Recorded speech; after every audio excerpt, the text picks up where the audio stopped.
Yan. Ayan ang mukha ng ating Panginoong Hesus, no? Sabi nga po dito sa awit 105 verse 4, hanapin ninyo ang Panginoon at ang kaniyang kalakasan, hanapin ninyo ang kaniyang mukha magpakailanman. So yan na po, no? Yan po ang mukha ni Jesus Christ simula noong una hanggang ngayon. So malinaw ang sinasabi po sa talata ng awit, hanapin ang kaniyang mukha.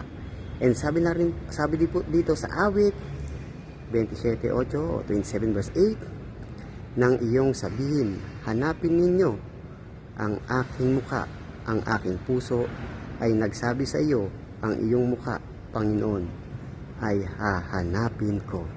So yan, nahanap ko ng mukha ng ating mahal na Panginoong Hesus, no? Talagang kaya po mayroon po tayong rebulto o imahe ng ating mahal na Panginoong Hesus, kasi malinaw, kailangan hanapin. So yan po, no, ang mukha ng ating mahal na Panginoong Hesus simula pa una hanggang ngayon, kaya dala-dala po natin, kaya mayroon po yan, no? Dito sa loob ng simbahan, na kung saan yung simbahan na ito po yung simbahan na tinatag ni Jesus Christ, no? Yung simbahang Katolika. Ito po yung kanyang bahay, yung templo, no? And sinasabi naman po dito, malinaw din po, no, sa awit 27 verse 4, isang bagay ang hiningi ko sa Panginoon na aking hahanapin, na ako'y makatahan sa bahay ng Panginoon. Malinaw, bahay ng Panginoon. Lahat ng mga kaarawan ng aking buhay upang malasin ang kagandahan ng Panginoon at mag-usisa sa kanyang templo. Malinaw, sa kanyang bahay at sa kanyang templo. Amen? Yan, no? Malinaw po ang sinasabi na hanapin ninyo ang mukha ng Panginoon. And yan, napakabuti po ng Diyos. Ayan po ang mukha ng ating mahal na Panginoong Hesus, no? Kaya nga po mayroon po tayong imahen o rebulto. Yan po yung nagre-represent sa loob ng simbahan, no? Para makilala po natin yung mahal na Panginoong Hesus, no? Simula una hanggang ngayon, yan po, no? Yung itsura ng ating mahal na Panginoong Hesus. Yan po ang sinasabi po sa awit, no? Saan po natin makikita? Dito po sa kanyang templo, sa bahay, no? Sa kanyang bahay dalanginan. Yan, yan, no? Yan. Kaya po marami po tayong makita ng mga banal sa loob ng simbahan. Kasi ito po yung totoong simbahan na tinatag ng ating mahal na Panginoong Hesus.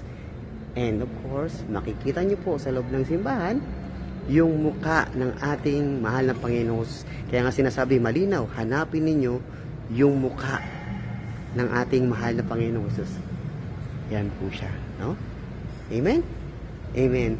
Kaya mahal kong kapatid ng mga Kristiyanong Katoliko, manatili po tayo sa simbahan na tinatag ng ating mahal na Panginoong Hesus. Manatili po tayo dito sa Iglesia Katolika na tinatag ng ating mahal na Panginoong Hesus. Malinaw po ang sinasabi sa Matthew 16 verse 18, ikaw ay Pedro at sa ibabaw ng batong ito, itatayo ko ang aking iglesia. And ito po yun. Kaya nga, nandito ang mukha ng ating mahal na Panginoong Hesus. Amen? Kaya kapatid, huwag kang aalis sa simbahan na tinatag ng ating mahal na Panginoong Hesus. Kasi pag umalis ka, Bible study lang, no?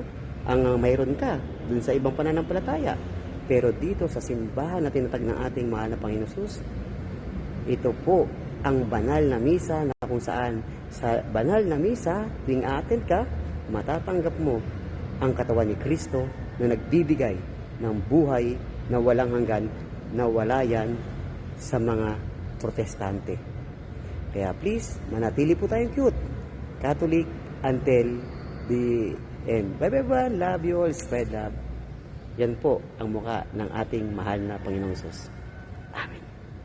Dito sa templo niya.